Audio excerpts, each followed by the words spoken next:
folks, welcome back to Indaba Africa. This is Chris once again.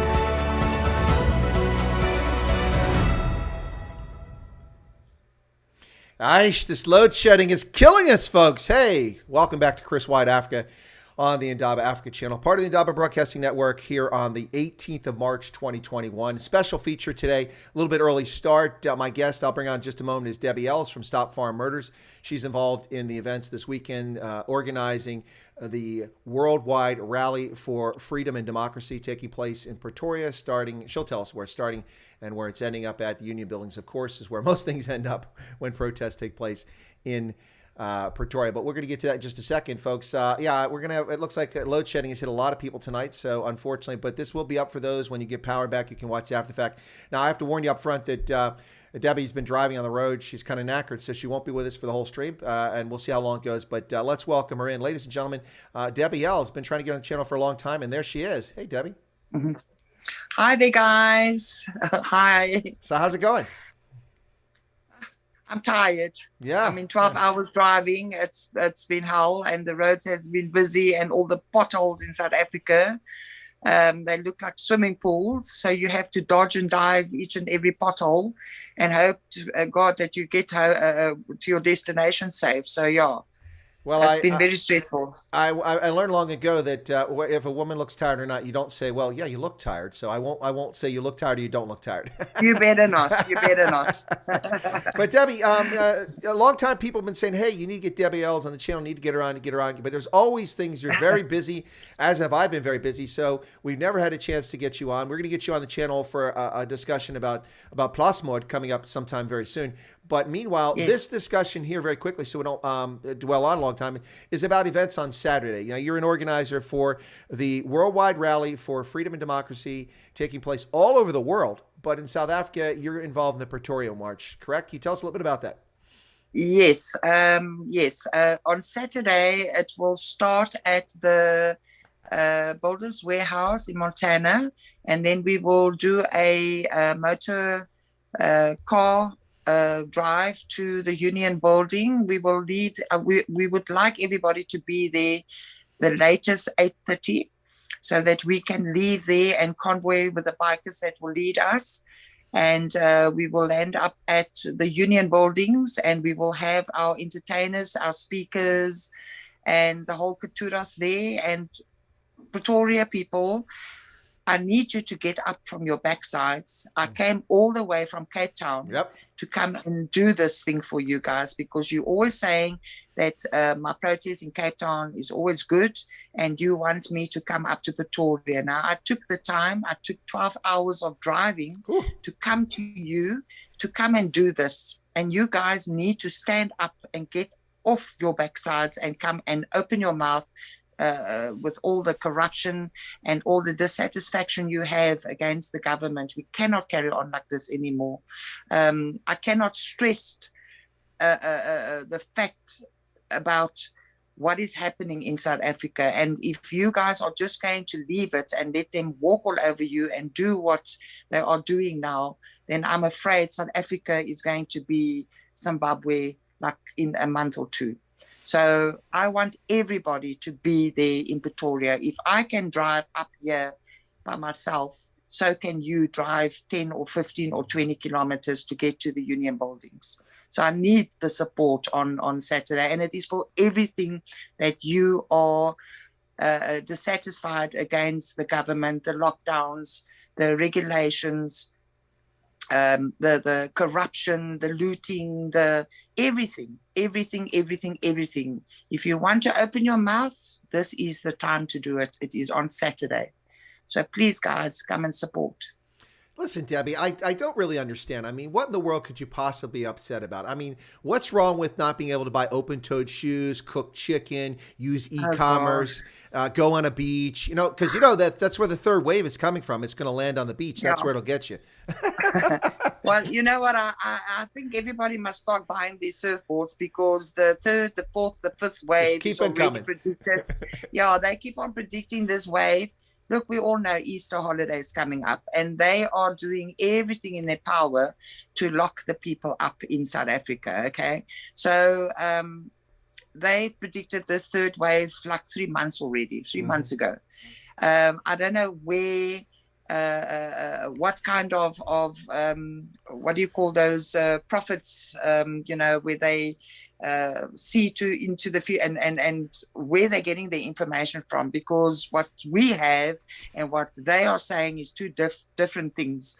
So yes, there is COVID. I don't actually want to speak about COVID. Yeah, let's not talk about it. Let's just talk about the impositions on freedom and liberties. That's the bottom line. I mean, there's a real virus out there, but that's not what we're upset about. We're upset about the political scam that's going on. Exactly, and it is a political scam. And if people haven't realized it by now already, then I don't know. Then they deserve what's coming to them, because we have been out there. Myself, Odess, Big Daddy Liberty, Rainer de Beer, all these people. We've been fighting, and we've put our lives at stake for the people of South Africa, and exposing even Romano, Joe, everybody. We've been doing what we can do, and it's time that South Africa really open their eyes and see. This is bullshit. Sorry for my swearing, but I am just straightforward. It's a common expression on my channel. I use that word a lot. No, absolutely. It is. Look, we're talking about lawful, peaceful assembly. That's all that we're asking of people, and to support and be part. That's all that anyone's being. No one's being asked to jump on a commando and get a rifle. That's not what we're looking for. Just peaceful assembly to send a clear message. I mean, listen, Debbie, when all those people were hot full and they finally went on the beaches in Cape Town, I'm not a person to encourage civil disobedience, which that's what it was. But that small act of civil disobedience, and the government's like, whoa. So a legal action ought to get their attention even more so. But you know what, Chris? You're talking about the beaches now. The protest that happened in Fish Hoek, where the journalist's mask was taken off her face by one of the organizers, Craig Pizer. I was there. I went to go and support this march. And he was actually arrested, right?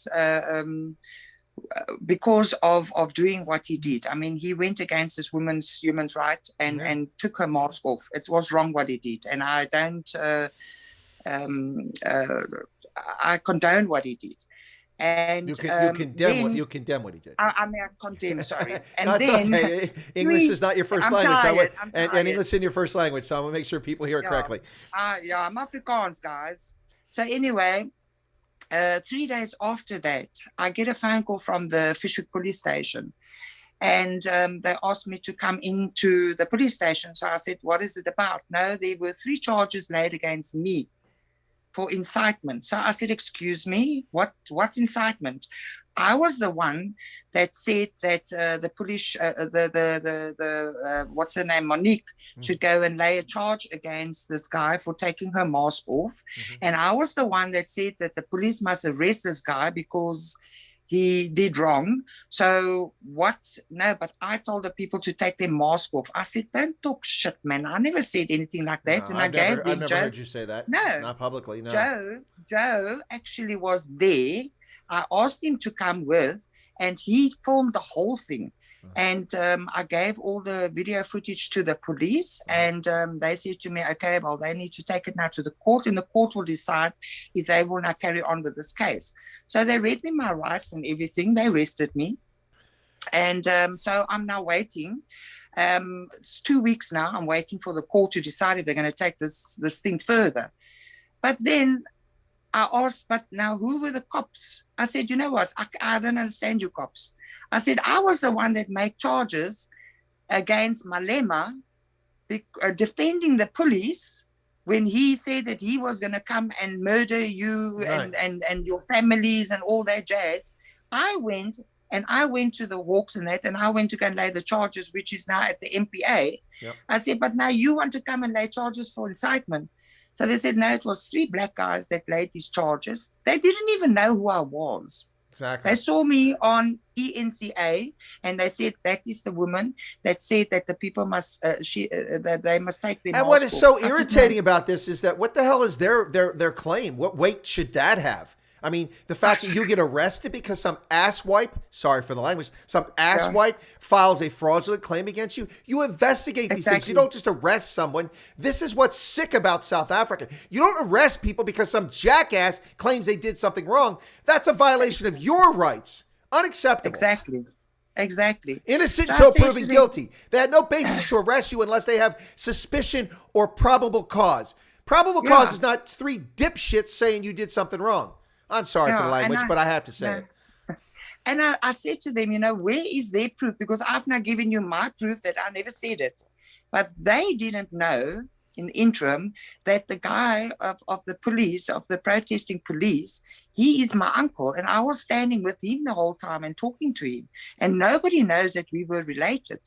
So they also got a jam in, because now they're saying, oh, but, she, and he also said, but she never said that. Right. I mean, she was standing with me the whole time. So, but just the mere fact that they didn't know who I was, they saw me on TV, they went to go and Google me, and then they took all my details and then they laid the charges.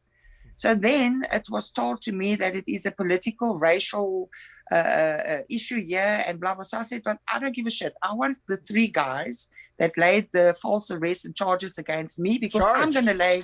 Yeah. I'm going to charge them now. I'm going to civil charges against them for defamation. Yeah, definitely. Criminal injuria. So, that's criminal injuria. I'm telling you, and I'm getting it from all sides, but I can expect it, because I'm not going to let them intimidate me. And I keep on telling them. They have been water cannoning me at the parliament with all the protests. They've been grenading me there, and the bikers. And I'm not going to take their nonsense. I mean, we have a constitutional right to protest. The ministers keep on saying it on the news. Yep. Malema just writes a letter to say that there will be a total shutdown of this, and there will be a strike of this, or they will just land up at Brackenfell. But we must go and ask for permission for a peaceful march. Well, not only that, Debbie. I mean, at Brackenfell, the idiotic judge actually gave EFF permission to have 100 demonstrators standing outside the gate of a school intimidating students. 100 and 3,000 to 5,000 show up with knob carries and with pungas and with golf clubs. Yeah, just peaceful protest. Of course, they ran like cockroaches from water cannons. But that's another story. They're totally biased when it comes to protests. Now, I mean, they just had the UCT. Nobody asked for permission. Now they want us to ask for permission. They went in the streets and burned tires, shut down shops, threatened people. Exactly. Yeah, and nobody arrested for burning tires in the city. Insane. No. And I mean, every protest that we do are peacefully. There's never any burning, looting, or fighting, or anything. Or no arrest, nothing. Yeah. The only time that they were arrested was that time at the parliament with the bikers, where the police pulled one of my bikers off their bikes. I remember that. And yes. And but that was because of the students that threw the cops with water bottles and spraying their cars with paint and I don't know what else. We went there peacefully, said what we wanted to say, and we dispersed, and they carried on. Mm-hmm. So we were made out the big villains there that couldn't. But I keep on saying, you know what? We are going to do this protest on Saturday. Mm-hmm. We're going there peacefully. It is our human right to do that, our constitutional right. And then they must also remember that when you protest, you are by law not allowed to wear a face mask. That is the Public Gatherings Act of 1993, which is still the law of the land in South Africa. There we go. That supersedes all other laws, all this regulations and all this shitty laws that they've got now. Well, they're not laws; they're policies. They don't have the weight of law. It's just bogus. It's regulations. It's not laws. Exactly. Okay, they've got. So people, I'm not telling you not to wear a mask. I'm saying that you have a right, and it is against the law to wear a mask when you are at a protest. But if you feel that you want to be protected because of this scamdemic, you, by all rights, you keep your mask on, okay? But nobody is going to tell me to wear a mask on Saturday. They've tried it with me before, and I just refuse. I will not wear it. I tell you now, I haven't worn a mask now for the last 3 weeks, I think it is. Yeah, and I refuse to. I've got a T-shirt that says the Gatherings Act of 1993. I've printed a T-shirt, and I will wear that as well. I will not wear a mask. And if they do arrest me, I actually hope they do, because it's going to make a big boo-ha on Saturday. Well, I hope they don't, because I don't think the media will cover it. They'll just ignore the story. Oh, you trust me, they will cover it. Okay. I will make it. Okay. I will make it. So, ladies and gentlemen, this is the last time you see Debbie for the next couple of weeks. She'll be incarcerated. Just get some bail money for me, please. No, let's see. I could petrol bomb a click store. I don't get arrested or charged. Debbie is not wearing masks. That'll be 2.5 million rand would be the bail. Oh God, I tell you, yeah. No, I tell you, I've been at all the protests, okay? I've been at Cynical 1, Cynical 2. I've been at all the Brackenfells. I've been at all the Kraaifonteins. I've been at all the protests. Yep. And injustice and the unfairness, and that is why I keep on getting Joe to come with me so that he can video the whole thing, because what he is got on video and what the press has got on video is two totally different things. It sounds like me on the 6th of January at the Capitol building. What I have, the hour of video, and what the press is showing, very different story. Yeah, I saw that. Yeah, no, it is ridiculous. And there is one person at ENCA that shows the truth, you know, and publish the truth. So I normally like her to come to where I am at, and she normally is okay. But the others, I don't trust them with a bar soap. I tell you, the press with a bar soap. I tell you, they are ridiculous, and they are all for the politicians. Yep. Okay, they will just publish what the politicians tell them to, what government tells them to, keep on fear-mongering people, keep on telling them to talk a lot of shit, propaganda. That is all they do. And people shouldn't believe anything. I always say, don't trust a politician, don't trust a commie, and do not trust any press, because they are the biggest scamsters and liars under the sun. So yeah, that's gotcha. Now you keep saying Joe's coming along. Are you talking about Dodgy Joe Emilio? Is that who you're talking about? There we go. Dodgy Joe. Yeah. I was wondering why he suddenly developed an interest in going to all these events. I mean, I thought he's supposed to be a comedian, and suddenly he was covering these events, which was interesting. Yeah, no, he's doing good. He's awesome. I love him to bits. He's awesome. We never know what Joe is. That's why we call him Dodgy. Is he a Texan? Is he an American? Is he an Egyptian? Is he a South African? I'm putting him in all the danger things, and he actually enjoys it. It's exciting, especially when the EFF is there.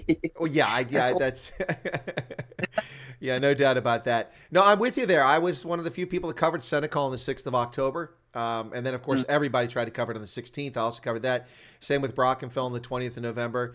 It's utterly insane what's happening in South Africa, and it's very frustrating. And, you know, when South Africans were threatened with arrest for taking food parcels to starving black South Africans last year when the lockdown started, I mean, and then we find out that the food was confiscated and taken back to police or cadres' houses, and they kept it or they sold it.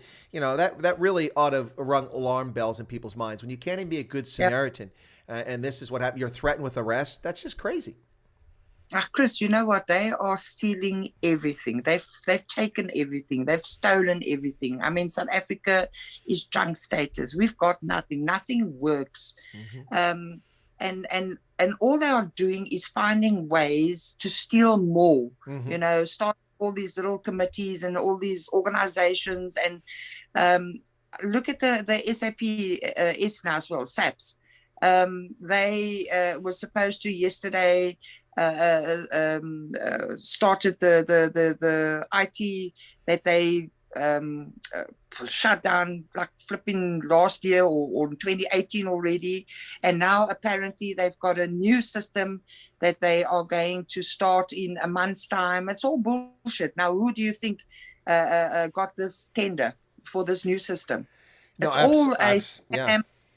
You know what I'm saying? No, I'm with you entirely. And now they've got this Operation Vulindela, which is recycling stupid socialist ideas that somehow between the presidency and the treasury, they're going to sort out all these issues with these 4 key areas in transport, water, telecommunications, and rail freight. And all of which, there's one consistent thing about those 4 areas. They're all entirely state monopolies or dominated by state-owned companies, and they're all abject failures. Electricity, freight rail, water, and telecommunications. South Africa just now this week is switching to digital television broadcasts. Where the hell y'all been? That even in the U.S. where we were behind because we let legacy stuff stay for so long just to save people money, we did that a decade ago. This is crazy. I mean, you're right. South Africa is it's not becoming Zimbabwe. It's Zimbabwe without the reality of recognition. There we go. I mean, the president saying he's going to do the smart cities, he's going to do this. They can't even keep the bloody lights on. Debbie, they're building a space hub. Space hub. It's a joke. And you know what? I say to the people, you know what? It's like I'm fighting against thunder here. Yeah. You are, I don't know, either bloody illiterate or in denial or I don't know. But wake up. I mean, can it be me that knows what is going on here? You people go and do your bloody research and go and get, I was taken on by a guy 2 days ago and he's telling me, we want the truth. Or are you paid not to tell the truth? I said, hello, who died and made you God? I don't need to explain anything to you. Get off your ass and go and get your own bloody truth. Why must a woman go and do your dirty work for you? You're a man. Go do your... They piss me off, I tell you. Really. No, but seriously, I mean, ask you if you're paid to not tell... I mean, how deluded are people? I mean, this just shows you just how stupid people are. I mean, listen, I don't make this up. It's the ANC that sets the matrix score of 30% to qualify for university. I didn't make that up. That's them. And they're not embarrassed by that. I would be embarrassed if I was producing high school graduates who can score 33% on math and 35% on English, and I'm going to let them enter university. They're functionally illiterate. What kind of morons are these people? But this is intentional. And I don't understand South Africans' cognitive dissonance. Look, I get 20 years ago when Tony Yengeni, he gets this complicated deal where he gets a discount to purchase a Mercedes by being involved in corruption. It seems kind of far-fetched, but he did it. But that's how it was complicated. And the whole arms deal, we know money was filtered from Thales and from all these other companies to these officials, including Sheikh Shabir and Jacob Zuma. The list is endless. We know that this $3.5 billion arms deal, which was totally unneeded by South Africa. And I'm a military person. If you're going to spend $3 billion, put it in the Army. The Army is the one that does peacekeeping. It goes abroad. The Army is the one whose barracks are falling apart. The Army is the one that has units that have 75% HIV positive infantry soldiers. Put the money in the Army. Don't buy submarines that sit in Simonstown and cruisers you can't put at sea and Gripen fighters that you have 3 qualified pilots for and they don't land with the landing gear and crash them. It's just ludicrous. And then Oilgate, Travelgate, and Conlon. I could go on for hours. I'm not even South African. How are South Africans so damn blind? It's driving me nuts. And now in the midst of this, 551 million rand to clean classrooms that have been closed for 5 months in Gauteng alone. That money right there would have paid for the school fees for thousands of university students. I'm sorry. I felt like a rant. I had to go. No, but it's true. Hey? And you know what? When you sit with all this information and with all this proof and with everything, and you cannot tell South Africans too much because it's too much information for them. And so you have to now gradually inform them of what is going on. Because if you bombard them with too much, it's like they say, it's conspiracy theories and it's this bull and and I think I go, where have you been? Where have you been since last year, March, till now? Yeah, 27 March last year. It's almost a year. Yeah, it's almost a year. Where have you guys been? And it's actually sad because the government is keeping the people dumb. That is why the school percentage standards is so low. And they want to keep the people dumb so that they are not educated enough to know what is going on. That is the truth, okay? So the army as well. I mean, how do you spend all that monies and not put the army on the borders, but you can put them on the beaches to get surf? I mean, Yeri, I don't understand what. Well, and Debbie, it's not as if the Army hasn't done it. For 30 years, the Army has kept an average of 7 infantry companies on the borders with Zimbabwe, Mozambique, and now Eswatini. So for 30 years, they've kept 7 infantry companies normally patrolling. So how is it, because they pulled them back now, they can't control the borders, but they can harass people on the beach? Yeah, it's crazy. It's crazy. Yeah, and I mean, the cops as well. There are some good cops out there. I must admit, there are some good cops out there, and they are hurtful of the way things are going on now in the SAPs. But a lot of them has said to me, you know, Debbie, it is food on our table. Yeah. It's a job. Yeah. And, you know, we don't like what is going on, but we need to feed our families. So I do understand that. I really do. And then that is only a minority, okay? Because majority is corrupt. They are asses. They are terrorists. They are bullies. And they have just gone, they like beyond law. They've taken law into their own hands. They don't give a shit about the people. It's not a police service. It's a police force out there now. Yeah. So, you know, if a person goes to a police station, for example, this one guy that sent me his video, he went to the police station. There was 5 police officers behind the counter. His 8-year-old daughter was sexually assaulted by a Pakistani, and he has now gone and laid a charge and wants to tell them where to get this guy and whatever. They flatly ignored him. Now, the president goes around and say that any child abuse or rape or gender-based violence or whatever is priority. It is the second pandemic in South Africa, but the police, they don't assist you. They don't assist the women. No. They don't assist the children. No. They just don't give a shit. Even if they do, they have no place to store the evidence. It disappears. No. So there's no justice. The Ministry of Injustice is exactly that. No.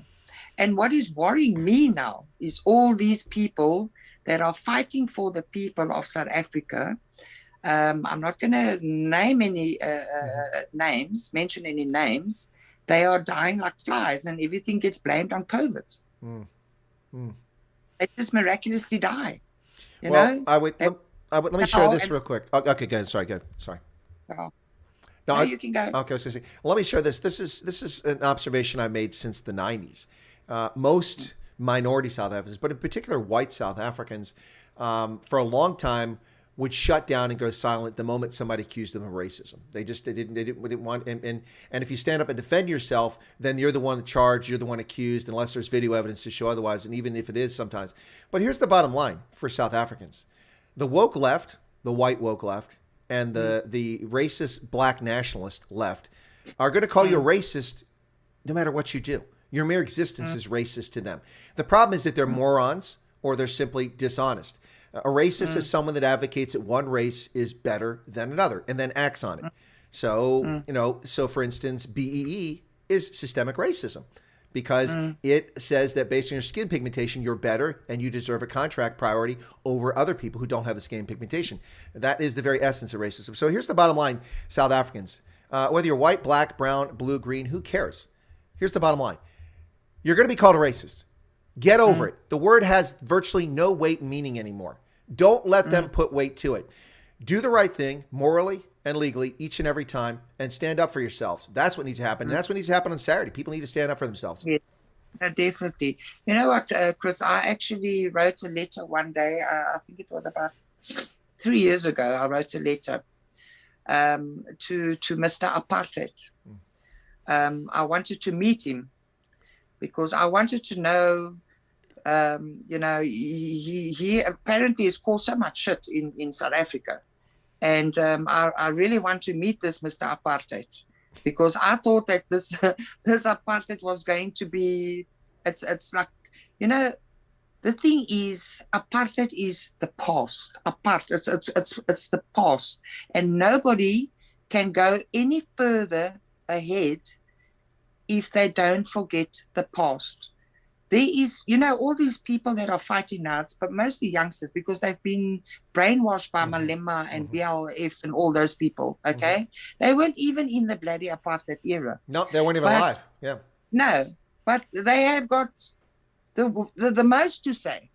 Do you understand what I'm saying? Oh, absolutely. They're the ones with the biggest mouths. Exactly. They weren't even there, but they've got the most to say. So what I'm trying to say is people need to get over their shit. They need to really forget about the past, okay? Because if you keep dawdling on the past, you are not going to be able to move forward in the future. Yes, apartheid was not good, okay? Everybody knows that. But then don't keep on and just reverse the apartheid now, because that is what's happening in South Africa. It has just been reversed, okay? The whites were always on top, and it was the coloreds and the blacks. Now the blacks is on top, and the coloreds is still in the middle, and the whites is now at the bottom. Yeah. So people need to start uniting now, okay? Because what's happening, the government is going to keep on dividing us. And the political parties are going to keep on dividing us, because that is what they want. They want a racial war.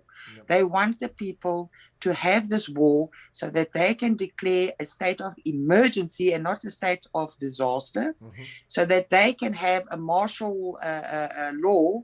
And then we have no say whatsoever anymore, because then it becomes a what do you call it, where the army takes over. It's martial law. Yeah, it's martial law. Yeah, martial law. So then what we think we've got now, we will not have no say. Do you understand? Oh, I understand completely. Yeah. People need to just chill, and but they need to stand up, and they need to tell. They must also remember the people put the government into governance, and only we as the people can take them out of governance. And we must stop being afraid of them. We must stop letting them do and get away with murder and murder, corruption, terrorism, killing our farmers, and terrorizing our farmers, and the list goes on and on and on. So people really need to start waking up and standing up now and saying no, because we keep on saying, when is enough enough? When is this? When is that? It's not going to be finished until the people start uniting and standing up. You know, there's people that everybody wants to become presidents now. I mean, every Dick, Tom, and Harry. I don't know if you've seen it. Zuma's son. It's a bloody joke, you know. He can't add 5 and 6, and he wants to be president. Oh my God! I tell you, it's such a joke, Chris. And then I, you know, at night I just laugh, and I think of I listen to people's videos and YouTubes and stuff, and I think, what the hell is going on in South Africa? I don't know. I really don't know. It's really off the charts. I mean, they have perfected the way to pilfer and steal and divide. So I think it's and I talk about this a lot on my channel, and I've talked about it for a long time. And that is long before I had a channel, of course, you know, in different settings. And I tell people, I said, listen, the presuppositions that people have about South Africa and about how people behave in South Africa, I get very frustrated when I hear minorities, because there's a fair number of people, some white minorities, say, well, you know, blacks will never vote against the ANC. Well, first off, there's no such thing as blacks in South Africa. There's all kinds of black people in South Africa. And you only need to look at the 2019 national election, when the DA was a severe disappointment with their sad, pathetic I'm ANC-like campaign. But despite that, they pulled 17% of black voters in Gauteng. And the ANC nearly lost in Gauteng. So to just lump people in as a monolithic, I think is foolish. I mean, you see people like Big Daddy Liberty, Onati Kwaza, the list goes on and on of people who are Xhosa and Zulu and others, and Venda and Tswana, who've had enough of this ANC. And I think there's a lot of blacks. There's a lot of blacks out there that are hurtful, that doesn't want the ANC in there. And they don't want this racialization either, do they? No.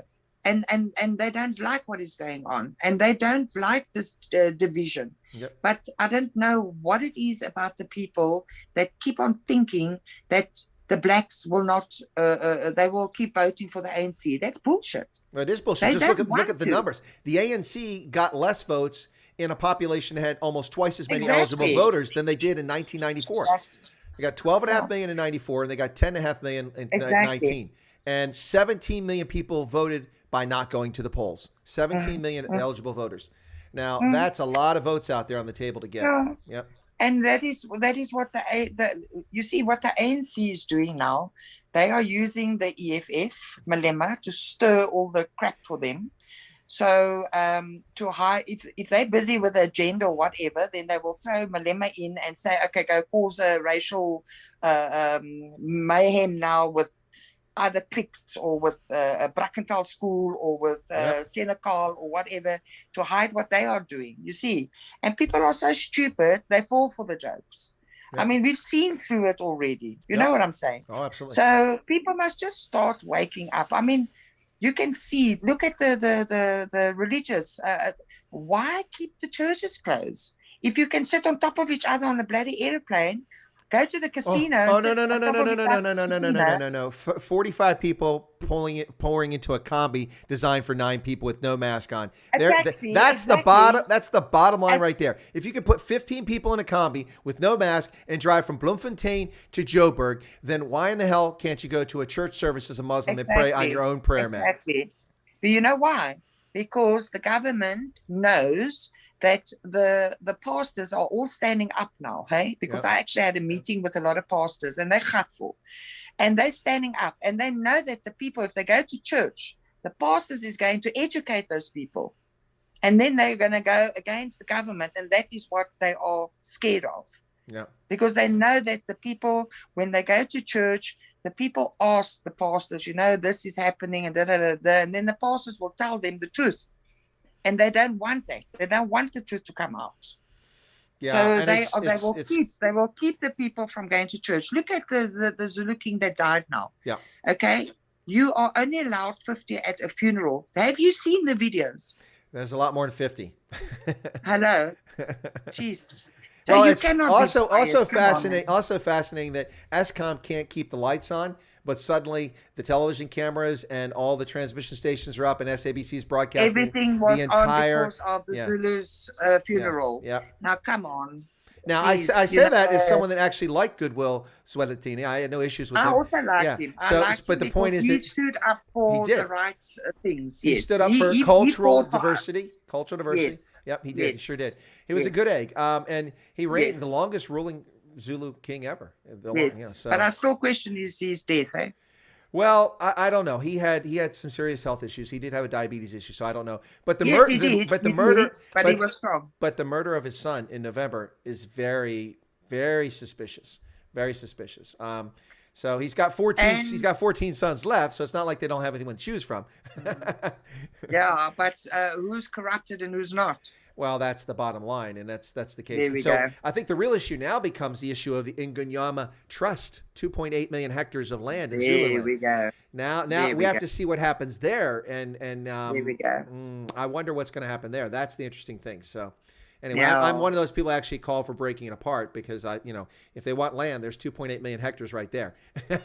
Yeah, tell me about it. Yeah, it's crazy stuff. No, I tell you, it's really scary, Chris. Hey, I really hope and I pray that South Africans is now going to unite, and we're going to stand together on Saturday and take that first step.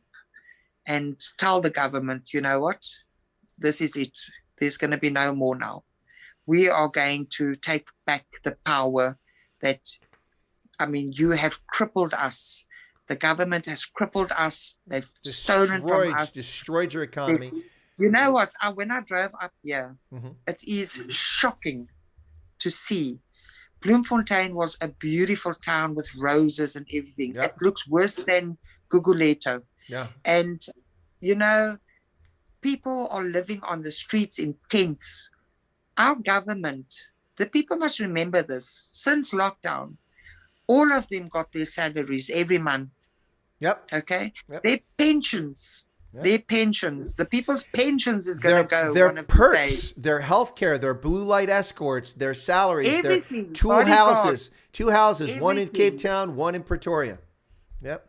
And while we're starving, we don't have roof over our heads. We're losing our businesses. They keep on just stealing and living and getting paid. But from Debbie, your you have to understand, it's Jan van Riebeck's fault. That's why this happened. Look at this. What about Vasco da Gama and all those bloody people? Yes, like it. But seriously, so this, let me just share with you now. So I've had you on, okay? You're an Afrikaner, yes? Yes? Yes. Okay. And I had Yassine on, who is a Muslim, colored person of color, Indian, if you would choose. Okay. I will have Tuli Kumalo on tomorrow morning, who is a black African. And then we're going to have Shabam on from Durban. So, gosh, awesome. All these angry people, they seem very white and very privileged. Very privileged. I can tell you one thing. I was never privileged. And I'm actually waiting to sit face to face with this bloody Mukhul Malema. And I want to ask him, you're talking about privilege. Let me tell you what is privilege. That blondie white guy that said that the people are privileged, white privilege. What was his name? Jack Markovitz from the Jack Markovitz. Oh I'm sorry, Jack Markovitz, who's the heir to $100+ million fortune in the hotel industry. Yes. Yeah. Okay. So why don't they go take his money, take his father's homes. Money? Yeah. Yes. I mean, people calling us white privilege. Okay, they are wearing Vuitton and Garci and flipping all these name brands and whatever. This is the only flipping name brand that I can afford. Stop farm murders. This is my name brand. I mean, we used to eat coffee and jam, bread and jam and coffee, and sometimes wonder where our next meal is going to come from. We were far from privilege, so I don't know where the hell this man comes from. It's they privilege. It's they privilege. Bigotry and racism because they think they can demonize you based on your skin pigmentation. Yes. I mean, when I hear, and I love it because here's the fakeness of it. So David Webb is a black television conservative or black radio program host here, a conservative. He does political shows, David Webb, in the U.S. And he's black. He's black. He had one of these social justice warriors come on the show who happens to be black, and she didn't know who he was. She just came on to complain. He brought her on, and she starts going on and on. Well, that's David. You don't understand that because of your white privilege. He's like, I don't know if you noticed this, but I'm actually black. It reminded me of the Lethal Weapon when Danny Glover comes in, he wants to come to South Africa, and the guy says, but you're black. No, but I mean, it shows you just how bankrupt this is that they didn't even know nothing about the guy and just say that about him. It just shows you just how bankrupt and corrupt these people are. Yeah, no, they just doof, man. There's no word for them. And here's the thing that drives me nuts about it too is that, so for instance, in my case, I lived in all different kind of circumstances in my childhood. But I lived not rich, but upper middle income for a short period of time. But I lived in abject poverty. I mean, we fetched water. Well, I fetched water from a cistern. Do that in the wintertime when it's about 20 below Celsius, breaking the ice, carrying the water down a bucket, sloshing all of your jeans, going to school on a bus, having free lunches because you're poor and you get that as a poor person. You don't pay for your school lunch. And then I also milked cows, collected eggs, baled hay, all that stuff. Went to university on a full poor person's grant scholarship, a state grant scholarship, a loan. That's how I put myself through school. So, listen, and I went to the toilet in an outhouse, or as you call it, a privy, an outdoor privy. So when I hear these people that look at you and because of how you appear, they make assumptions. Now I look at Jack Markowitz and I make assumptions too. He's a dipshit. He's a rich, entitled dipshit. But that's not an assumption. But that's not an assumption. I actually researched the clown. So, it's just very frustrating. But so many people are hoodwinked by this. The good news, I think, is this, Debbie, is that more and more people in the U.S., in Europe, and in South Africa are opening their eyes up to these false, misleading, lying narratives. Just because someone looks a certain way. I mean, there are more poor people in America than there are blacks. Blacks total in the country. More poor people live in poverty who are white than the entire black population. Well, that's not quite accurate. It's almost the same. It's about 30 million poor or whites, and there's about 45 million blacks in the country. But twice as many whites live in poverty as blacks in actual numbers, not percentage. And no one we just had this thing happen. The guy shot 8 people in massage parlors. And what does the media rush out to? It's an Asian hate crime. It's an Asian hate crime. Guess what? He's a sex addict, and he's a little up here. So he thought that if he murdered prostitutes in massage parlors, that it would help him overcome his addiction or something like that. So the newspapers are running around talking about hate crimes, and attacking white people because he's white, and he's actually and he's a guy that had a sex addiction. He shot 2 white women. They're not even mentioned. Just the 6 Asian women. It's a sickness. That is it. It's a sickness. Media, the ones that is causing the problem, because they are not telling the truth. And they're not, I mean, the things that they are supposed to be televising and telling the people, they're not. And they are, I don't even want to talk about the press, you know. Well, But here's two things. So we'll get off that because I know it's just going to bring you down. Number one, as I kind of alluded to, Yassine and Tuli Kumalo and Shabam, all these people plus yourself, the people coming together on Saturday are white, brown, black, Christian, Jew, Muslim. It's all farmers, it's workers. All. It's everybody is hot full of this nonsense. The human race. Thank you There's very no much. Racial. That's right. There's only one race. Human race. There's a single race, Homo sapiens. Human race. Thank you very much, Debbie. And that's what I've been saying for ages. That's why racism is so stupid, because there are no racists. It's an artificial political and social construction. Yep. Yes. I want to shut now. I'm gonna let the cat out of the bag here. Okay. So I don't even know if he's read the message yet, but in case you happen to be in Pretoria and you're able to go to the march on Saturday, where Debbie is helping organizing this thing. At the Union buildings. Of course, if you follow the flyers, you know that Danny van der Westhuizen will be there. And then Gunther Albrecht, or what's his last name? Yes. Gunther Albrecht. Gunther, yes. They will be there performing, I guess, singing. And now, after talking to Debbie, it looks like those who are fans of Giselle might have something to look forward to. Perhaps Giselle will be on the stage on Saturday as well. By the way, folks, just real quick, if I could digress, if you have been listening to Borjol from Giselle, which was in the top 10 last week, please go to my community tab and you'll find the phone number you can use, WhatsApp, to message them and say top 10 and help her keep Borjol in the top 10 and maybe move up the charts. Sorry, it was not a paid announcement. I'm just a huge fan of Giselle and her album Filins Mensis, so I'm just trying to make sure that it stays on the charts. But anyway, Giselle will possibly likely be now at the event at the Union Buildings on Saturday, and that's kind of that's a secret. No one knew it. It's a Chris Wyatt exclusive disclosure right there. And Debbie, thank you for helping us make that happen. Pleasure, my darling. Pleasure. Yeah. Thank you for everything you're doing as well, getting the news out there for South Africa. It makes our work much more easier.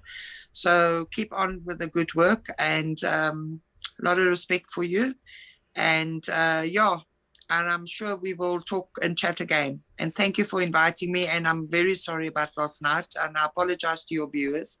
I had to do something very urgent yesterday. So thank you once again for everything you're doing for South Africa as well. Well, Debbie, thanks a lot. Listen, you are a trooper there. I'll give you a little troopy salute there. Because we talked ahead of time, and you said you were really knackered and you couldn't stay long, but you've been with me for 49 minutes, more than I ever expected. But you're really into the conversations, so we're going to let you go. Thanks a lot, and we'll just see how effective I am at retaining an audience. I suspect a lot of it's going to disappear when Debbie goes off, so we'll see here in a second. But, but Debbie Els, thank you so much. Bye, Dankie. It was a pleasure to have you on. Dankie, dankie for julle ook, and I love you guys, and please remember to come on Saturday. Come and support us. Come and hold my hand. Come give me a hug, and let's unite, South Africans. Remember, we are a human race, and we've had enough, guys. It's time to stand together now. And I will love to see all of you. I will give you all a hug. I am a hug person. I'm a huggy buggy. So yes, I'll see you there on Saturday. That's brilliant. All right, Debbie Els, thanks a lot. We'll have you back on. Saturday, I'll send you a link to see if we get you on. You'll be busy, but we'll get some people on from Pretoria. But we'll get you on in a week or two or something like that to talk about Plasmod farm murders, okay? Yes. All right, okay, Debbie Els, finally. There it is. You guys have been waiting for months, and here she is right there. Thanks a lot, Debbie. I'll let you check out. Cheers, and I'll guys. All right, take care. All right. Love yous. Bye. All right, folks, that was Debbie Els. A long time in coming. Oh, she's still there. Let me get her off. Sorry. That's all right. Let me put her in the waiting room. There we go. All right, that was Debbie Els. I gotta close this. There we go. Okay, now it's just me. Hey, folks, thanks for tuning in. Don't run off. We'll stay for a little bit longer here, but I do appreciate you coming in. And my many thanks to Debbie Els. Hendo has been trying to get Debbie Els on this program for 8 months. Sound right, Hendo? I think that's about right.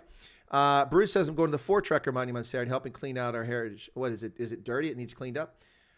Stop farm murders. Those are hate crimes. Hey, Brett. Leon, by the way, Leon Kokomar, bye Donkey, for sharing the link over on Ronaldo's stream. I appreciate that. Frederica Allen, welcome to you. I don't recall seeing you before. It's a pleasure to have you here. If you're new to the channel, folks, become a subscriber. This is the channel of no nonsense. We deal with real issues, and we deal with them honestly and objectively. Yes, there is emotion, and there's enthusiasm, and there is hyperbole and sarcasm. But at the end of the day, only the truth is spoken here on this channel. That's the point. Sounds way weird now with 99%. What? I don't know what swear I'm saying. Yeah, anyway, so I hope you guys enjoyed the stream. I think a lot of people really enjoyed the stream. It was great to have Debbie on. She was supposed to be on last night, but as she said, an event came up. She wasn't able, so we had to reschedule. But we were very, very lucky to get Saskia Langefeld on here last night. She was fantastic. So tomorrow, I have been scheduling just before this. I have Tuli Komalo, who is organizing the Soweto event on Saturday. She'll be joining me tomorrow at 10 o'clock. And then I'm also going to have someone in, Shabam or someone else from Durban, probably at 9 o'clock tomorrow. I have to check my times. Anyway, yeah, 9 o'clock. So that would be 3 and 4 p.m. in South Africa. So you can look forward to that. A couple streams tomorrow. Also, I'm supposed to have my cowboy shooters, you know, the performers that do the cowboy shooting, the experts on tomorrow, but I haven't heard back from them, so I'm not sure if that's going to happen tomorrow. But anyway, that's Friday. It'll be a Lekker Lekker Freitag. And speaking of a Lekker Lekker Freitag, let me see if I can pull this up here really quickly. If you missed this on the community channel tab, folks, please go and vote for Giselle. Let's get her song to stay in the top 10 and go higher.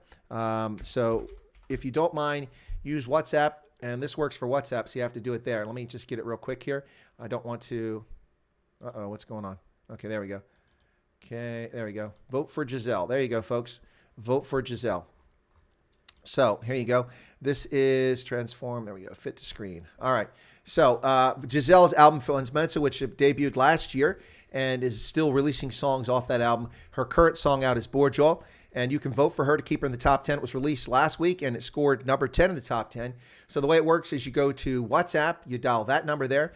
27 is country code 663-746-193. 663-746-193. And put the word top 10 in there. And then that will get her a vote so that she finishes in the top 10. The lines close at noon in South Africa tomorrow. So please go and vote for Giselle. If you don't mind, spread the word around. We want to see Giselle do well. And as I mentioned, Giselle will likely now be at the Union Buildings on Saturday to be part of these events because the Bloemfontein thing hasn't really worked out. So there you have it, folks. What else? Did I miss any chat over here? Cameron already voted. I voted too. You say it like Freitag. Yeah, I know it's Freitag. But it's Freitag. Freitag in German. So I speak German. Before I speak Afrikaans. It comes before the Afrikaans. So Freitag, yeah. Freitag, yeah. Freitag says Clinton, yeah. But I'm saying it in German, Freitag. I might get Garth Cahill on your show, South African national baseball team. Okay. That'd be great, Brett. Thanks. I haven't had baseball players on. For a nice laugh, Google Old Man 21. That's good. Chris, check your email, says Jax. I will do that. As an American, I can make almost the same comments. About what, Tom? What comments? What did I miss? You need the whole conversation? Dawn Ferreira says, thank you, really enjoyed the stream. Oh, it's my pleasure, Dawn. And it was great to finally get Debbie on here. She's dynamic. She's a little fire plug. But talk about being harassed. I mean, she did nothing wrong. There's video evidence of it, and she's arrested and charged with a crime because 3 jackasses claim that she did something wrong. That's insufficient evidence. That's not even circumstantial evidence. That's a bogus claim. You don't arrest people because someone makes a claim. You'll be arresting people all day long. I've got claims. I've got claims against a few people who've committed criminal injury against me on Twitter. I got the screen captures. I'd like SAPs to go out and arrest them right now. Yeah, that'd be nice. It doesn't work that way. It doesn't work that way. Anyway, direct translation is kissing day. Is it really? Freitag is kissing day. That's kissing day? Well, maybe we all need a little bit of kissing there, Cameron, you know. Sorry, I was doing my best Unity Joe impression. Stand still. Let me sniff your hair. Hey, Joe, back away from him. Back away. Back away, Joe. Back away. So Unity Joe is not calling for the resignation of the Lech of Albany. I'm sorry, the Grim Reaper of Albany, Andrew Cuomo, who refuses to resign. Good on him. But impeachment should be coming his way. Let's see what happens in New York. Meanwhile, Joe is busy sniffing. Anyway, go away. Exactly right. 67 likes, 70 people currently watching. We had almost 100 people watching and 67 likes. Did you all forget to smash the like button? Before you leave, make sure you smash the like button, folks. Come on. Do it. Come on. Do it for Debbie. Do it. I dare you. Anyway, 67 likes. Just free. Intimidation. She was arrested for inciting violence. Yeah, I know. Exactly. That's comical. It's pathetic is what it is. And it is harassment is what it is. Bottom line is harassment. Endo is not a fan of Andrew Cuomo. That we know for sure. Just one more like. Wow, that's really sad. Hey, Talita, thanks for being here. I got the impression, Talita, that you really enjoyed the conversation, the stream. It was a pleasure talking to, and I got to be honest with you, folks. I hope you enjoyed the streams today, but a little secret, I've kind of been off my game today. I've had a hard time focusing and concentrating in my conversations with my guest. I don't normally have that problem. I didn't sleep well last night, so hopefully it didn't come through. No one seemed to notice, so I did a pretty good job soldiering through it, did my best, but yeah, I was a little bit under the weather today. A little frustrated, but I think they were good interviews, and I hope you guys enjoyed them. And I did release a few smaller videos about my where I was interviewed on another channel, but no one's watching those. So, hey, Barbara Schillingall is there. Is kissing, making out, also having sex? S-E-X-K-S. Well, sec is a German word for like that's champagne. Yep. Whole conversation, news media corrupt, Democrats trying to pass unconstitutional laws, not controlling our borders. Oh, yeah, there you go. Erica says you were great. Tom says great. Yeah, it's fantastic, guys. So listen, tomorrow we'll have one, possibly two interviews related to the events on Saturday. I will be up and broadcasting at 3:30 in the morning Eastern Standard Time on Saturday covering this event. Yeah, so not the first time. I did it on the 6th of October, the 16th of October, the 20th of November, and the biker rally, the Cape Town March. So I've done it many times, and that's just my commitment to help spread the word about what's happening in South Africa. Talita says because Fry is like making out. Okay, well, I have to remember that. Thanks for sharing that. Well, Clint, I'm not ill. I'm just not on my game today. Some days you're not there. It rarely happens, but I don't know. I feel like I'm not on my game. But like I said, you guys didn't notice it. So I found myself at times, a couple times struggling to make sure I kept the conversation where I wanted to. It's probably because I'm frustrated and annoyed by, I'm censoring everything I say in my head before I say it because I may be blocked on YouTube for not saying something and then being accused of it wrongly. So I'm being very careful about how I say things, and it's proving to be quite a distraction. And so it's maybe that's been frustrating. So yeah, maybe that's what's bothering me. But anyway, yeah, so we're coming up an hour. I'm going to go to the top of the hour, and then I'm going to play Board Joel on the way out, so you get a chance to go vote for it, guys. Go check out Board Joel and vote for it.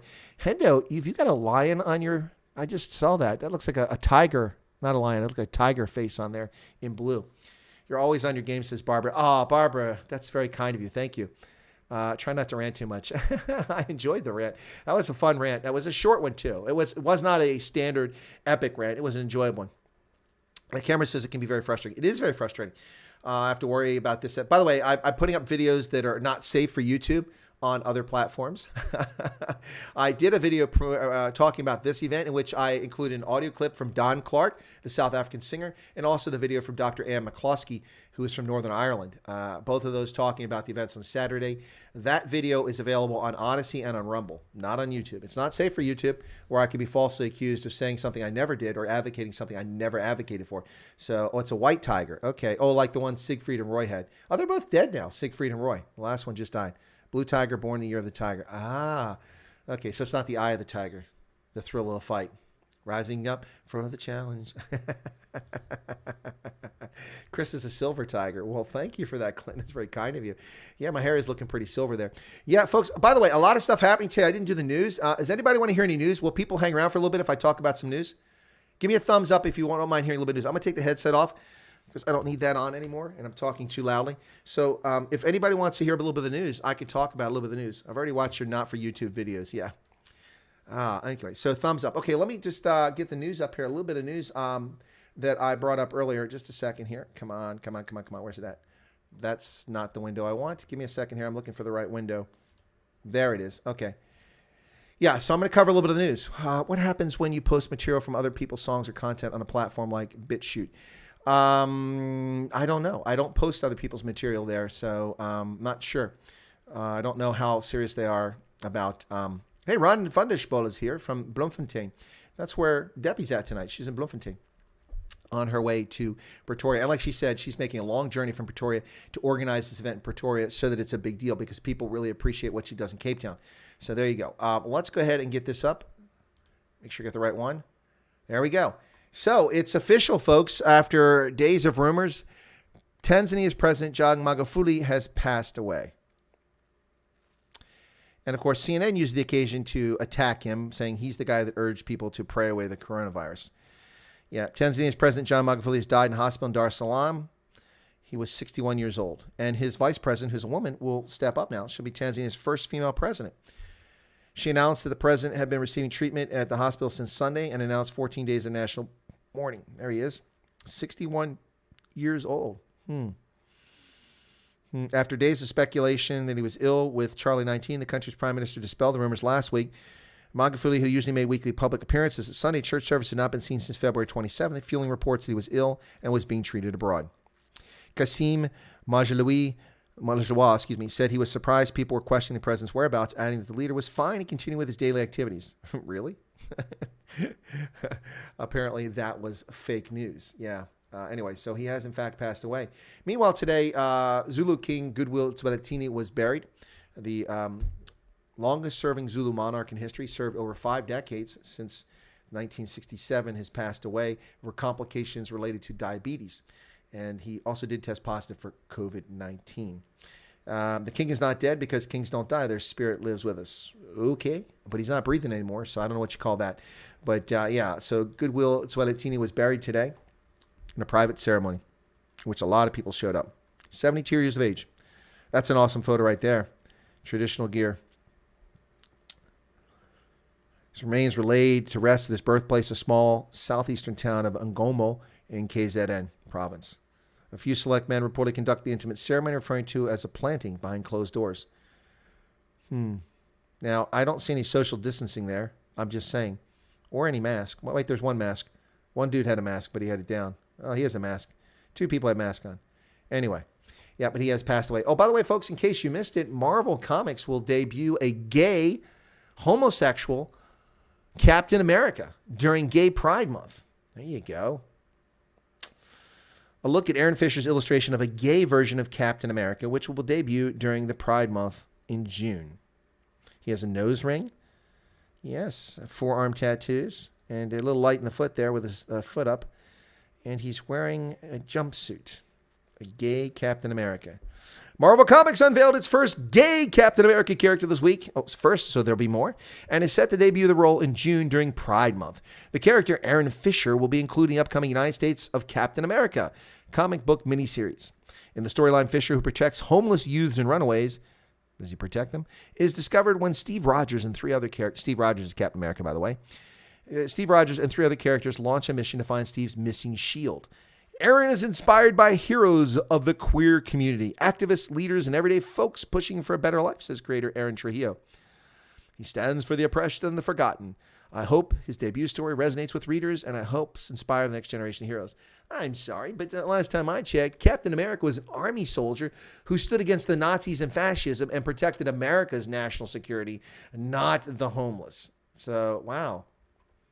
Wow, a gay Captain America. Interesting. Meanwhile, for those of you interested in science and astronomy, which I am deeply interested in that, check it out. Best meteorological beast in our solar system. Stratospheric winds are measured on Jupiter for the first time ever. Yep, this is using the Atacama Research Facility. Using the Atacama, that's in Chile, large sub-millimeter array, the ALMA, in which the European Southern Observatory is a partner. A team of astronomers have directly measured winds in Jupiter's middle atmosphere for the first time. By analyzing the aftermath of a comet collision from the 1990s, That would be the Shoemaker-Levy 9, if I'm not mistaken. The researchers have revealed incredibly powerful winds with speeds up to 1,450 kilometers an hour near Jupiter's poles. They could represent what the team have described as a unique meteorological beast in our solar system. Wow. Unbelievable, folks. 1,450 kilometers per hour. Nearly 1,000 miles an hour. Team of astronomers led by Thibault Cavalier of the Laboratoire de l'Astrophysique de Bordeaux in France have now tracked one of these molecules, hydrogen cyanide, to directly measure stratospheric jets on Jupiter. Scientists use the word jets to refer to narrow bands of wind in the atmosphere like the Earth's jet stream. Wow. 1,450 kilometers. I won't be going to Jupiter anytime soon. I'm just saying. In case you missed it, folks, this is a disturbing situation.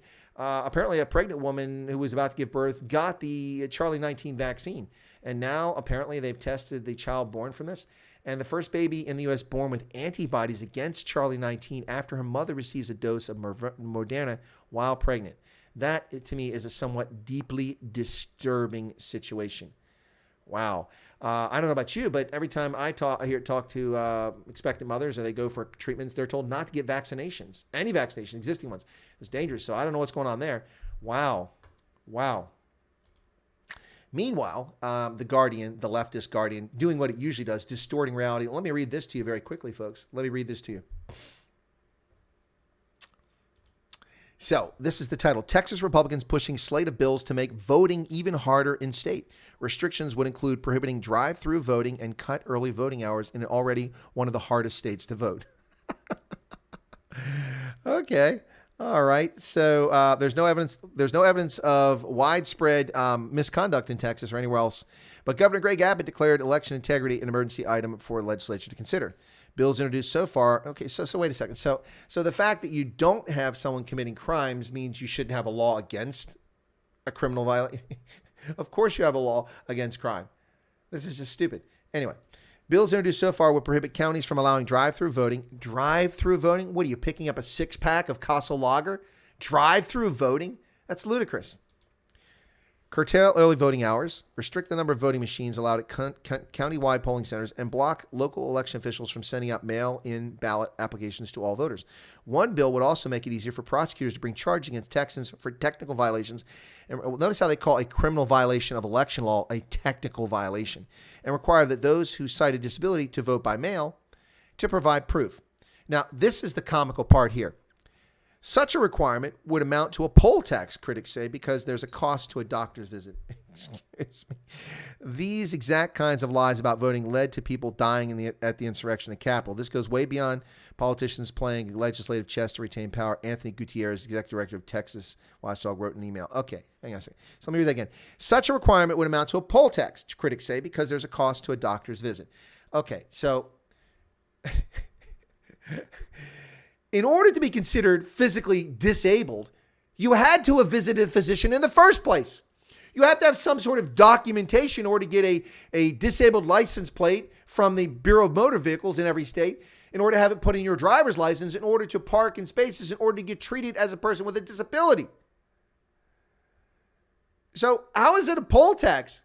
So I could just claim I'm disabled and then I get a mail-in ballot without providing proof? It's not a poll tax. Do you see the shameful, disgraceful, lying, and distortions of reality by the mainstream media? And The Guardian is a mainstream media. It's a leftist rag, by the way. I read it all the time, but it's a leftist rag. They do good rugby coverage, but that's the extent of what they do. Lynn, have a good night. Thanks for being here. Yeah. So, 69 currently viewing. Ronaldo would like that. 69. Anyway, so I talked to Debbie very quickly about what happened in Atlanta, where 8 women were murdered by this guy with a sex addiction. The press ran out immediately. It's a hate crime. It's a hate crime. Never mind the fact that 2 white women were killed. And why were they killed? According to the police, the culprit has a sex addiction. He's been treated for it. And he had it somehow in his head that murdering prostitutes would help him overcome his addiction. So anyway, but the press cannot wait to spread fraudulent narratives of hate crime. They weren't targeted because they were Asian and he hated Asians. They were targeted because they were whores and he hates whores. He targeted prostitutes. Now, I'm making no judgment about women or men who are involved in prostitution. That's not what I'm getting at. But that's what his issue was. So here we go. This is from NBC News. Think opinion, analysis, and essays. And I say bullshit, lies, and distortions. The Atlanta shooting, anti-Asian hate crime, and what it means to be Asian American. So check this out. This is a battle for our humanity. Please stand with us. By the way, Asian Americans make up about 3% of the population, which would put them at about 9 to 10 million Asian Americans in this country. On Tuesday night, 6 Asian women were killed in a series of horrific shootings targeting massage parlors and spas in and around Atlanta. What about the 2 white women that were murdered? Oh, that doesn't fit the narrative. We'll just forget about their deaths. They don't matter. Over the past year, nearly 3,800 anti-Asian racist incidents have occurred across the U.S., according to new research released by the Stop AAPI Hate. Okay, so 3,800 claimed anti-Asian hate crimes out of 10 million Asians.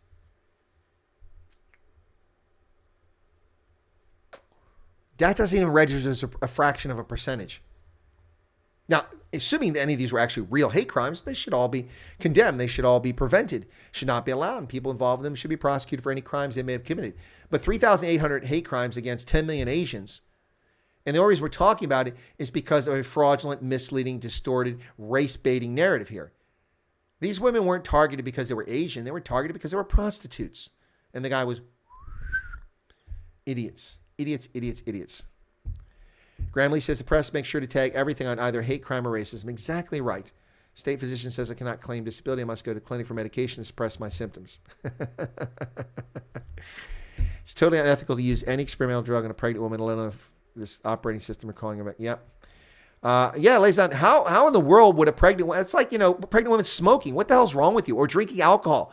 Fetal alcohol syndrome we get with children born with these problems because of women drinking alcohol. When you're pregnant, you have a responsibility to the child, not the fetus, the child.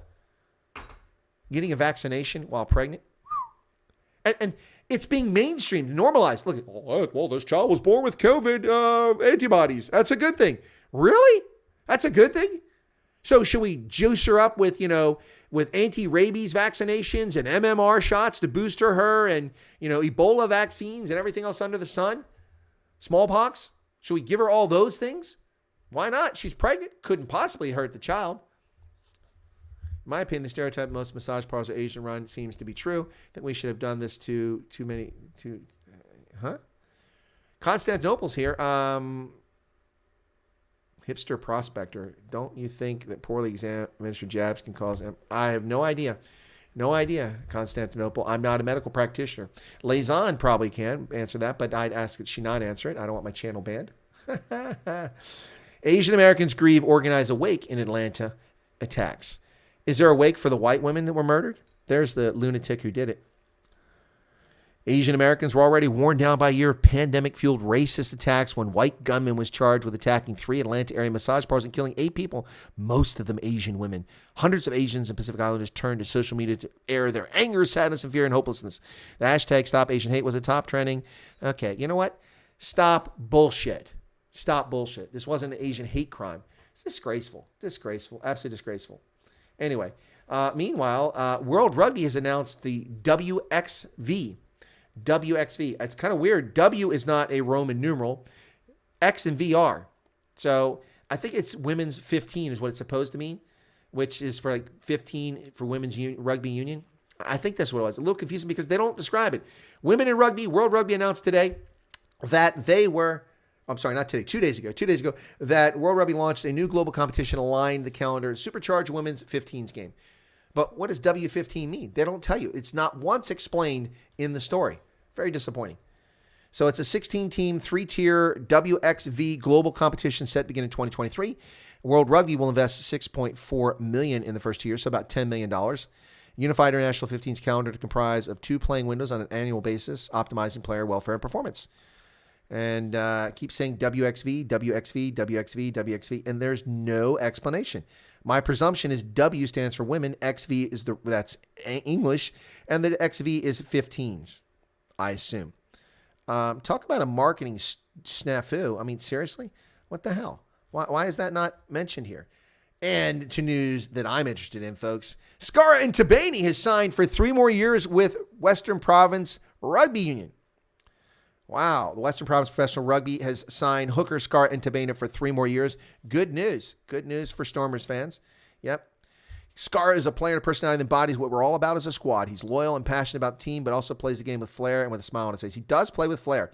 No doubt about that. Scar has never played for another team in his professional career, and his continuing loyalty constitutes encouraging feedback for the enabling environment we continue to nurture in all our players. That sounds like a bunch of gobbledygook.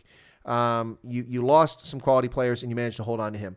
Speaking of the Stormers, Morat to lead DHL Stormers in Pretoria.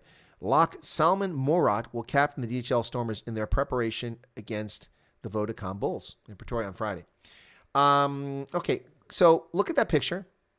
Is there something you noticed there? I see a couple colored players and a black player. Can we finally stop the BS about Springboks and racial quotas and how black people and people of color are denied opportunities in rugby? Take a look at that. 3 players in that game right there. None of them are white. Knock it off. Clinton McConnell says, I heard Southern will be playing only Northern Hemisphere sides now. In what? You talking about in test matches? The Springboks? Is that what you're talking about, Clinton? I think it's a crime against humanity as it affects the future population. What's crazy is this sex addict may have been a virgin. Really? So then he was addicted to part of his own anatomy then if he was a virgin. Lunatic is a person who is seen as mentally ill, dangerous, foolish, crazy conditions once attributed to lunacy. The word derives from lunicus, meaning the moon or moonstruck. Well, thank you for sharing that, Acidzil. Appreciate looking that up under Britannica or Encyclopedia. Very dangerous. Yep. Okay, there you go. And yeah, that's the news I want to share with you guys. It is, but we don't want to get Chris banned, so that's all I have to say about it. Thank you, Cameron. Yeah, we're trying to avoid getting in trouble here over saying things because you don't know what is allowed and not allowed here. You have people who are not medical professionals making judgments about comments made by someone who worked in the medical field, telling me that I'm offering, medical misinformation on a stream on December 31st, in which I never did any such thing. So you have to be careful here. Unless he paid for it, I don't think any sane women had relations with him. He looks a little creepy, but, people are desperate for money, so they'll do it. By the way, I had an idea for merchandise. Tell me what you guys think. So Tsunami South Africa with a big tsunami on it. Tsunami South Africa. The third wave is coming. What do you think?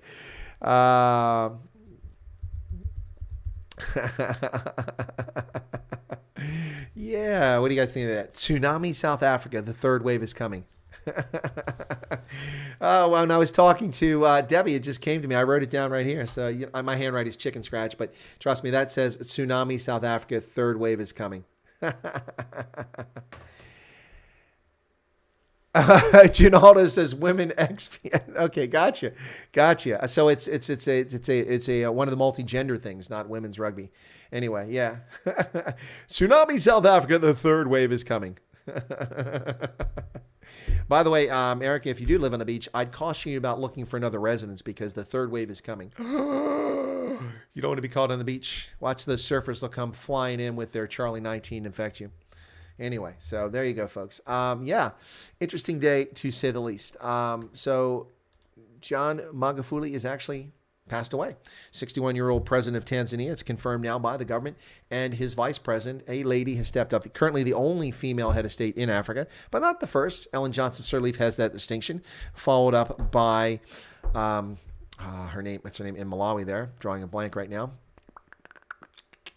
Banda. Joyce Banda was the leader in Malawi, and there have been others. So there you go.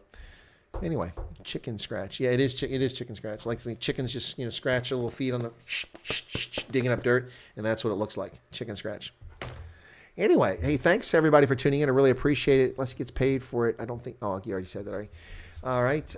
Yeah. So John Magufuli, South Africa's Zulu king, has been laid to rest. The late king had controversies with the South African government as he threatened to have his community boycott elections. He also had a row over his Inganyama Trust, which manages, this says 3 million, but it's 2.8 million hectares of communally. By the way, for folks in the U.S. and elsewhere who don't use hectares in the metric system, that is over 7 million acres. That's a lot of land, folks. A lot of land. Cameron doesn't fear Charlie 19.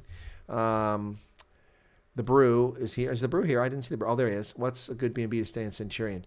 I don't stay in B&Bs. I stay in the Protea. Toledo, I didn't see footage of it because I decided not to get up at 4 o'clock in the morning and do that, so I didn't see it.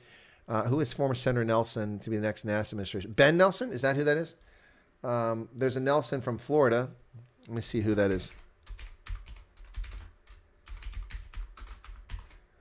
Let me see. That's probably who we're talking about, Ben Nelson. Oh, Bill Nelson. Okay, yeah.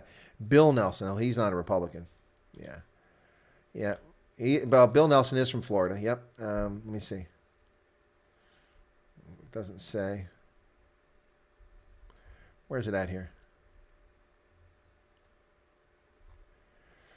He had a tough life. Parents both dead when he was very young.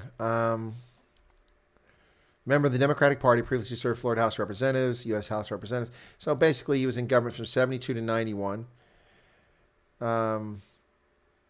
Yeah, he was with NASA. He flew in 1986. Yep, he was a payload specialist on the Columbia in 1986. He's in the Army Reserve and served in the Vietnam War. Retired from Congress in 1990, ran for governor. Later became treasurer, insurance commissioner, and fire marshal of Florida. In 2000, he was elected to the Senate, the seat vacated by Connie Mack. 51% of the vote. Reelected in 2006 was 60%, 2012 55% of the vote, and ran for a fourth term in 2018, but lost to Governor Rick Scott. He was generally considered a centrist and a moderate Democrat. He supported same-sex marriage, lowering taxes on middle-income families, expanding environmental regulations. Yeah, so that's who I thought it was, Bill Nelson. I said Ben, but Bill Nelson, that's who we're talking about. Yeah, well, he's an astronaut, so appointing him is no different than Obama appointing a former Marine, two-star general, as the administrator for NASA, which was a good move.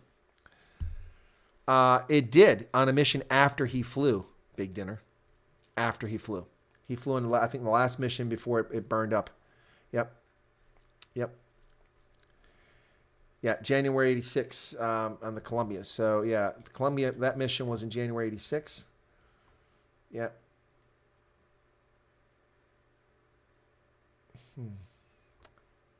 It completed 27 missions before disintegrating during reentry at the 28th mission in 2003. So, yeah, he was in the early days before. Oh, I'm sorry. Yeah, the Challenger is what I'm thinking of in 86. Yeah, so the Challenger blew up in 86. He was on the Columbia before the program was suspended. Sorry, my mistake. Tired. Graham Lee says, my evening workload is so much better now. I got Chris Wyatt to listen to. Thanks a ton. All right, Graham, cool. Yeah, the Columbia did burn up on reentry in 2003. The Challenger blew up in 86. I remember what I was doing in 86. The Vegas Golden Knights reverse red retro looks quite awesome, and don't tell me you own one. I do not own one, Ginaldo. Do you know why? $229 and no sales, no discounts, plus shipping. They won't budge. You have to pay the $229, and now they're gone. So you can get the replica jersey, which I don't like the replica jerseys unless I have to get it, for $169. By comparison, I scored a Vegas Golden Knights St. Patrick's Day green tartan with tartan over here and over here, with Jonathan Marchessault's number on it, number 81 on the back. And I got 30% off. So it's a real one, the real jersey, because it's size fit. I got a size 52. It has the waffle up here, which is in the top and the shoulders. That's the real jerseys that the players wear, not the replicas. It's an actual jersey. Instead of $229, it was $169, but I'm too frugal to pay $169, so I scored it for $118. $118. When it comes, I'll wear it. It'll be my St. Patrick's Day jersey from now on. Really cool. Looking for that. Watch the space. They will lock down again Easter, level 3 Easter weekend. Probably. How many people do you think attending King's funeral? I don't know, Toledo. Yeah, the reverse retro jersey, Ginaldo, looks awesome. Love to have one, but I'm just too frugal to pay $229 for a jersey. That's a lot of money for a jersey. Yep. Imagine if hockey had promotion and relegation. Can you imagine the Bears or Bridgeport? Oh, big dinner. Wouldn't that be cool? Bridgeport, come on, big dinner. You have some serious. You really are into the hope business. Yeah, I can actually show you guys that jersey here. Let me see. Where is? Let me look that up real quick. Fanatics. Okay, Fanatics. Let me show you the jersey that I'm talking about. Okay, my order just went straight and tell me my order's processing. That was interesting. So Vegas Golden Knights and men's, and then I'll bring it up here. Okay, got 30% sale. That's for March Madness. Oh, did they run out of the jersey I bought? It's not here anymore. Oh my goodness, it's no longer there. Well, hang on, maybe hang on. Let me get excited myself here. I gotta go just jerseys. Okay, maybe it'll show up that way. It's gone. It's gone, folks. The jersey I bought last night does not exist anymore. Oh no, there it is. Okay, there it is. Okay, hang on. Let me show you. All right, so come on, they rearranged it. Okay, so there's the red one that Ginaldo was talking about. Look over there, the red with Fleury, number 29, 169. That is the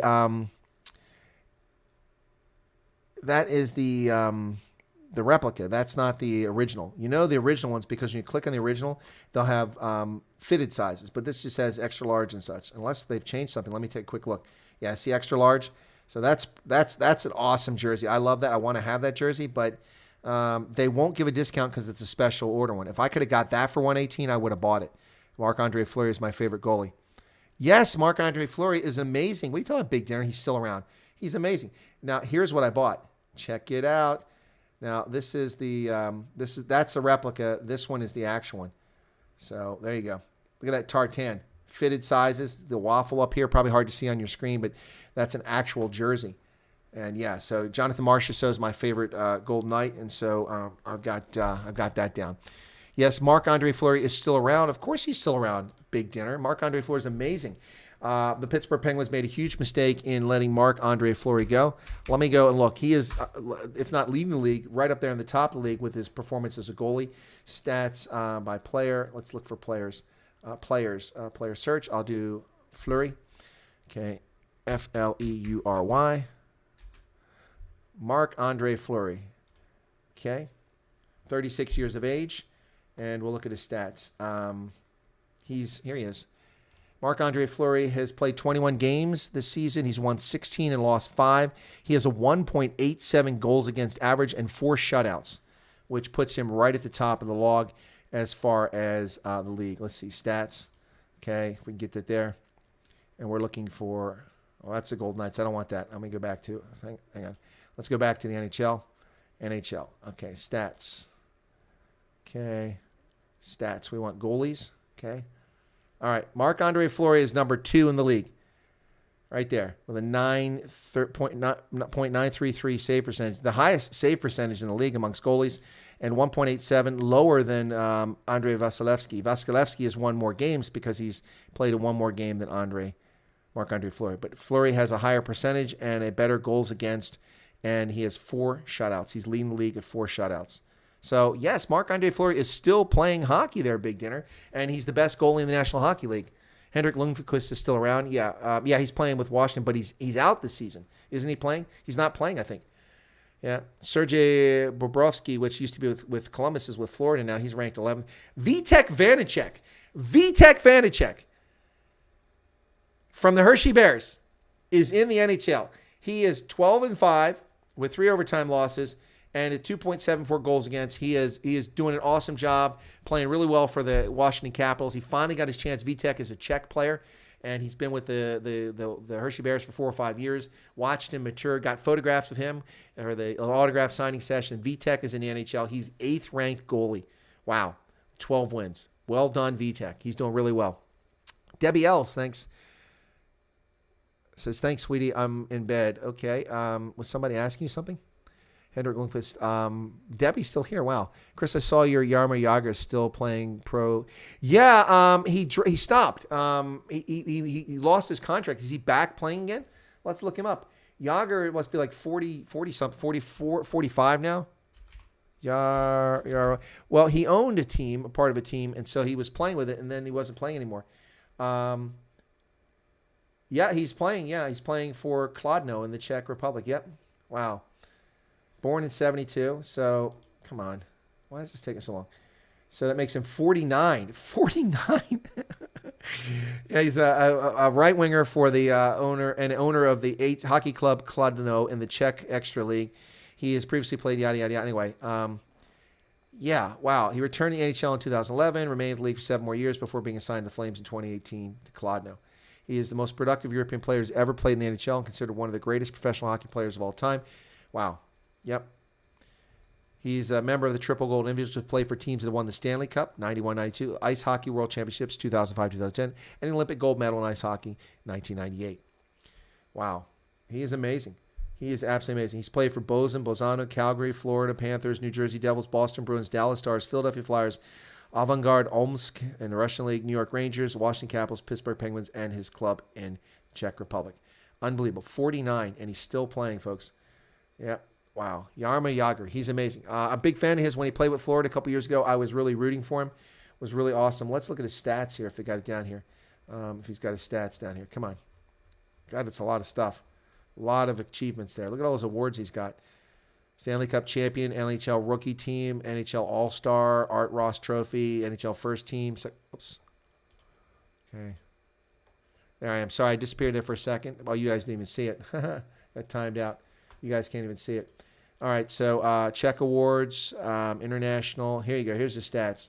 So NHL stats, he has 1,733 games played, 766 goals, 1,155 assists for almost 2,000 points. Wow. Wow. Russian League, Czech League. Look at that. International, silver, bronze, bronze, gold, bronze, gold, bronze, gold, bronze. Wow. Amazing stuff. Anyway, yeah, Jaromir Jagr is awesome. Well, that's not right. Hang on a second. Let me get that fixed here. My window timed out from my Zoom, so he's my age, says Futsarko. I got to make sure I got something on here. Super chats. Come on, where's that? Super chats are on. We'll see if they come up. The phantom super chats, folks, I don't know what's going on with that, but that's really getting annoying. Where is my bell at? Is my bell hiding on me here? Oh, there it is, right there in front of me. Graham has just become, I can't see her. So Graham gave a super chat. Thank you for that, Graham. Oh, no, a member. Member. Shoot, I missed that. Oh, jeez, I'm all messed up. Sorry, guys. Leovan, Graham, Leovan, thank you for the super chat. Thank you for all your awesome interviews the last couple of days. My pleasure. And we got more coming, Leovan. And then we've got Graham Lee. This is for you. My apologies for missing it during coming up.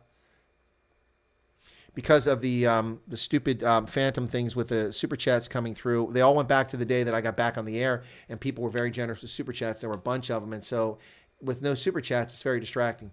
Louise is off to bed. Thanks, Debbie and Chris. Yeah, Louise, thanks. Debbie was fantastic. I really appreciate it.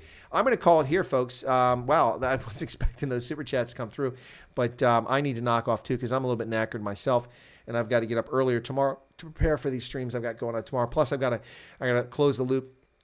Also, I need to get Debbie the contact information, or Debbie's information to Johan so he can get in touch with her to get Giselle there on Saturday. So Debbie will share. Well, thanks, Debbie. Please share that on your Stop Farm Murders group. I didn't post this stream up there. What I'll do is I'll download it when it's available, and I'll cut out just our interview, and then we'll load that back up as an interview so that people can see just the interview. So, and then I'll have to stay for the whole stream if they don't want to. Because as I said, Debbie, I didn't think I'd be able to retain my audience. 96. And we are down to 67. So I lost 1/3 of my audience because they were here for Debbie. Yep, so that's what we'll do. But I will download the video, clip it, and then I'll reload just the interview. So we'll have that. So thank you so much, Graham and Leo Vinyansa von Rensburg. I appreciate the super chat and the membership for the channel. It'll be time this weekend, I think, to do a members perks chat, and I really should do a video just for members sometime soon. I'll do that. But a number of members I haven't seen in a while, so...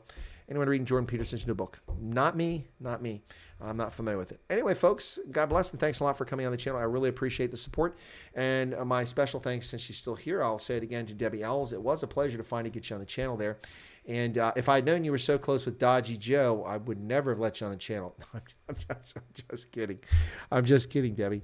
I like to give Joe a hard time. Anyway, he deserves it. Anyway, but March 30th, the anniversary of our farm attack. Erica, sorry to hear that. By the way, so Ronaldo, before I go, Jos, on his program, said, hey, look, don't let Chris or anyone else know. They'll copy my idea. Ronaldo is going to have a lockdown reunion party on the 27th, something I had mentioned but planned to do. So I won't be copying Ronaldo because Ronaldo will he'll be on before me. Anyway, whatever. So Ronaldo will be doing Saturday. I've got a lot going on Saturday, the 27th. So we'll see if I'll do it. But I was planning on doing something like that. Anyway, so yeah, it would be interesting to not celebrate, but to recognize 1 year of lockdown in South Africa. So there you go. For me, it'll be the 28th. That's when my county was subjected to this nonsense. I remember last year on the 27th, wishing South Africans well and saying we were there with you in spirit and solidarity. And the next day I had to go, well, guess what? We're not just with you in solidarity. We're with you in reality, because my governor has now extended his lockdown, unconstitutional lockdown restrictions to my county, which is what happened last year. Debbie says, Joe's my bud. No, Joe's a good egg. The good eggs, they float. They don't sink. Joe's a good egg. So anyway, all right. Thanks a lot. Oh, by the way, someone mentioned earlier, Debbie, that they want to thank you for your interview with the Koi and Son there at the Union Buildings. I forgot to mention that during our interview, so I just want to mention it again. Look into Origins, Blizzard, Epic Games launchers to find the games you like. No, I did not look into them, Acid Zill. I haven't. I'm still trying to recover my audience, folks. 1/3 of my normal viewing, 1/3 are only about 60%, 50 to 60% of my audience, sometimes less, 1/3. So it's 1/3 to 50% of my usual audience because of what happened. People, if you're not there every day, people disappear. So once we get that audience back, then I'll focus on gaming. But right now, gaming is not a priority. I'm trying to deliver content and spread the word about what's happening in South Africa. So that's the priority right now. But gaming, and also I haven't got my gaming pack. I want my gaming pack from these people I bought this machine from. I have to call them. But, you can put on hold for an hour, and I don't have the patience to wait for an hour. So, all right, let's kick some butt on Saturday, says Debbie. Let's kick some bum on Saturday. Anyway, folks, I did promise you Board Joel. Don't forget on the way out, don't forget this. Please go and vote for Giselle. Remember, Giselle, use WhatsApp, and what you'll do is you'll go on there and you will type in that number, 27 is country code 663-746-193. Type in top 10 and send that to Pretoria FM to vote for Giselle for the top 10 for Board Joel. Please do that, folks. Spread the word. Let's make sure people know about it. Let's make sure they know. And let's get Giselle to stay in the top 10 and make sure Board Joel gets a lot of play. And with that, it's time for Board Joel. I'm going to close out the stream with that, folks. Thanks a lot. I appreciate it. Thanks to Debbie once again. It was a real pleasure to have you on finally, and we'll get you back on here soon. If not on Saturday, because you'll be really busy. Other people will cover you, maybe not have you on the program, but certainly we will have you back on to talk about other issues here. And if nothing else, we want to hear more about the charges laid against you and what comes of those. All right, folks, God bless and have a lovely day. I'll make sure my browser's off before I do this. Okay, so we'll catch you here tomorrow on Chris Wyatt Africa. We've got Tuli Kumalo will be on the program, and someone from Durban will be on the program as well, and possibly the Cowboy Shooters. We'll see that tomorrow.